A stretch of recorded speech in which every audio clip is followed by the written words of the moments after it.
literally. And of course, I don't want you to give away any of the trade secrets at MG, but whatever could enlighten us through the experience that you've had, we would want to know more about it. So I'll start with the first question here.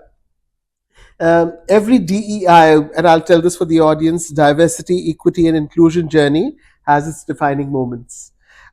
Could you share a recent story or a milestone from MG that you feel very proud of, and what has made it such a grand success? So a recent one, because a lot of it is already there in public domain. Yeah. So I'll share with you what is not there in public domain. Yeah, sure, please. This goes back. You asked me about the drive her back. Yeah. We started. Yeah. So when we started this, the thought process was clear that yes, we know that many women do take breaks. Whether it is, I mean, we can't stay away and close our eyes from by saying that no, this is not true. We know the how things happen in India. So if a family support is required, generally it will be expected that my wife should leave her job and take care of my family, whether it is parents, kids. I will continue working. Yes. So we went to it. We said yes. Many women leave their jobs either after marriage, after having their kids, or to support family. Maybe they relocated to a place where there were no jobs available. Maybe the husband was working at a remote location, and now they have a gap. And it is HR professionals like me, like us, I would say, Yes. who, when these women want to come back, they ask a standard question. Okay, you have been out of market for almost 2-3 years. So how do you know that you are updated with the latest trends? And there will be a gap, I said. So again, we are losing out on them. Let's give them an opportunity. Yeah. So we started this driver back for, and we said that there has to, we are only focusing on women who have taken a career break. No reasons asked why. Right. Sure. Career break, yes. Yeah. There's an opportunity. And they are ready to take the risk. That, okay, I have not worked in auto industry. Probably I was in FMCG. I was in some other industry. I have the passion. I would like to prove myself. I'm ready to learn and deliver.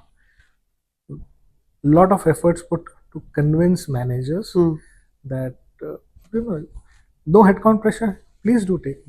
You need to train this person, make this person market ready. So 1 year commitment, you're training. If we have a job, performance is good, we may see. Otherwise, they may find a job outside, back in their own domain or in their own industry with what work experience they have. So we had the first year the joining done, and at the end of the year, the managers were saying, I'll tell you, there was a manager, and this is one special thing. It's a 1 year program. 8 months after the program, he came to me and said, I have this lady in my team who's part of the driver back. I have a position. I would like to confirm her on regular employment. I said, see, this program is for 1 year. Now, I would not like to disturb somebody out from the program, because the moment this person goes into a regular thing, probably some part of training may be missed. Because we have, it is not only about work, but it is also a developmental program. So there are different training programs, developmental programs, which under the driver back, these will undergo. So let's continue for 1 year. You may hire a person from the market for this position if required. And this gentleman told me, no, she's a good talent. I don't know. What if I hire a person and at that point of time I don't have an open position? We'll see. It is 4 months hai. We are growing. We'll figure it out. Yeah. We'll figure it out. 4 months we are growing anyway. Some new positions will come up. Yeah. The person did not fill that one position for next 4 months, with the fear that if I fill it up, Yash is going to tell me, you are exceeding your headcount budget. I will not allow it. He kept that position vacant for 4 months, managed it, and the moment 4 months were the program ended, of course 15 days before, I hope you remember what you had committed. I said, yes, this lady is going to join you up as a regular employee from the next day of end of this program. That was the commitment I gave.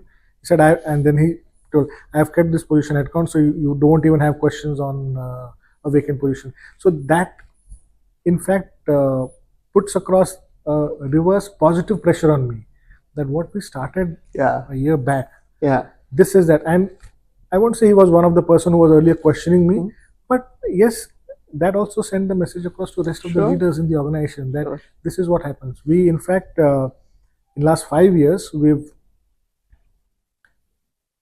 hired close to 40 people in our team, 40 women, as part of a regular workforce who joined us under this 1 year program. Amazing.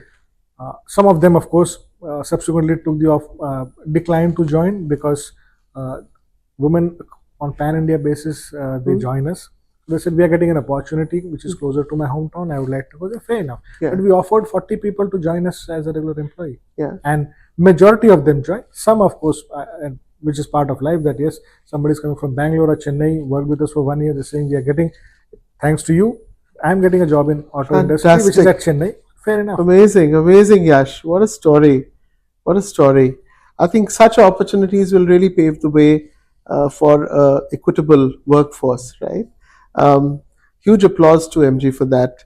Um, we are in a very competitive world when it comes to talent, especially attracting talent, and a great employee value proposition, EVP, plays a central part to that. How do you keep up? How does the employee value proposition work for employees at MG? So things are changing. I mean, when this EVP word was coined, it was more to do with compensation, benefits, Yeah. what are the extended offerings, what the organization is giving, which will attract people, Yeah. because they see out. But if we look at today's generation, they are not only focusing on compensation and benefits part, they are more looking at how my interests and company's interests go hand in hand. What is the company doing about, I mean, on the ESG part, what about the future? You talked about EVs. Yeah. So is the company thinking Sustainability. about sustainability, about how the world would look 50 years down the line? Yeah. Yeah, people are concerned about that. My interest is probably in sports, or my interest is probably doing social service. Is the company doing something for the community? Goes back to our core values and our brand pillars, I mean, people and communities. So that's one thing what we did. Right from day one, we said, okay, one of our brand pillars is people and communities.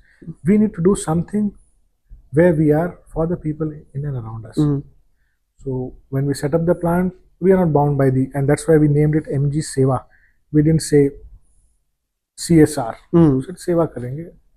Very nice. We MG would not Seva. look at, and all the employees, this is entirely driven by the employees. Of course, wherever expert help required, we are taking help from NGOs, that okay, you guide us. We would like to do something, you guide us. Employees from their own time, they get involved in this. They go on for educating children. They ensure that from the company side, whenever we have drives out in the nearby area, whether it is for health, whether it is for awareness in terms of employment opportunities for students studying in 10th standard, and again, not to people who are having access to everything. Yeah. In the government schools, the primary schools out over there, working with the seniors, elders of the village, so that the development happens for the overall community. Amazing. So you've literally made every MG employee an ambassador of your of the entire program. And they then connect, okay, this is what company is doing, this is what I am doing. And when people talk about it, they don't say that the company, this is something what the company, we are doing it. So yes, you are doing it, you are the ones. And so this, I see this as the real EVP. Yeah, this is the real people EVP. See that this is they own it up. They own it up. This is what we are doing. Yeah. And company is supporting me. It's not that company is doing and I am helping it. No. Fantastic. This is what we all are doing. Company is supporting us by giving that whatever we need as help. Amazing. Yash, that is so amazing. It's amazing to see that we have such innovative work happening even in these cultural nuances which are so difficult to change, right? Um, let's move to candidate experience of talent which is coming into MG from outside. Um, how do you create an exceptional candidate experience for talent which is prospecting MG as a future employer? So one of the key things which I mean, a candidate expects right from the day he or she would receive a call, whatever happens in future is next thing. Mm, But during this entire journey, mm, the experience you rightly said has to be an experience. We connect this back to again one of our brand pillars of creating those memorable experiences. yeah, A person comes now, each and every time we may not get uh, experience what we are looking at, yeah, but still, how can we improve it upon? yeah, To give a simple example, quite possible that somebody's called for an interaction at 10 in the morning. mm, Let's say I am taking the interaction, let me not put some other leader out yeah, over there, and something urgent comes up mm, at 10. The candidate should be at least made aware that while we had a meeting at 10, somebody informs it, there's something urgent going on, maybe. So please wait for sure, 30 minutes. Meanwhile, of course, tea, coffee, whatever sure, refreshments. And the when I land up at 10:30, don't jump into it saying, I'm late. The candidate was already there on time. Let him know that you were on time, I was late. Do apologize. There's nothing wrong in saying sorry yeah, if something has yeah. happened. And how have you tried to bring in technology somewhere Yes. through this experience? So AI is changing yeah, everything. yeah. Now, there's a mixed kind of view being an HR professional on AI. yeah, AI will be able to help. it'll not solve It everything. will not solve everything. Yeah, So at times I have that difference of way. Many people say that any AI will take care of everything. AI cannot get that human touch. It will definitely. I mean, we are talking to each other. Uh, Maybe AI can have a virtual. She's sitting in front of me and talking to me, but will I be able to connect with a virtual Devashish? Because virtual Devashish is having limited set of questions and responses, but there will be no personal connect, and we are humans. So we are using AI wherever possible, and of course, trying to make sure that take it to the next step.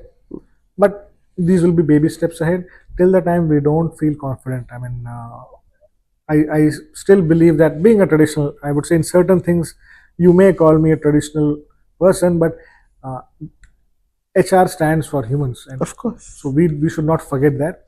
Leverage AI to the best possible extent Yeah. wherever possible. Whether it's there are a lot of activities which are transactional in nature. Yeah, There we can very easily make life easier, both for people on this side of the table of HR or for the employee.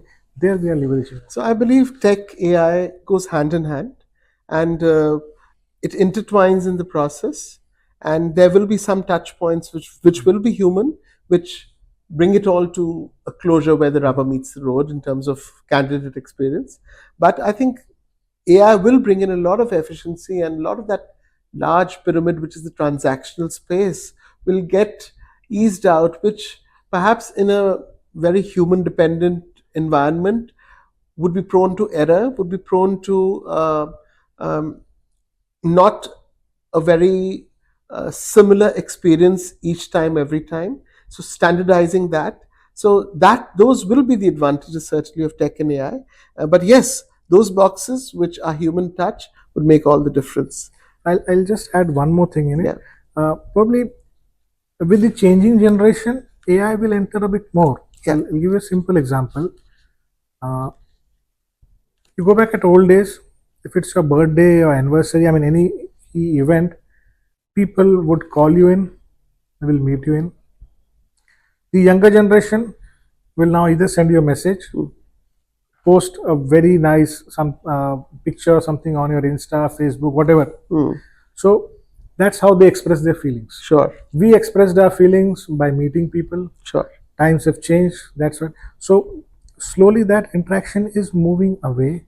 Now I cannot go and do the same thing to a new generation person. I mean, let me go even to my family on in my extended family, to my nephews or somebody on Yeah. each of their birthday. If I land up over there, his responsibility, Chachu, my birthday, let me enjoy with my friends. Yeah.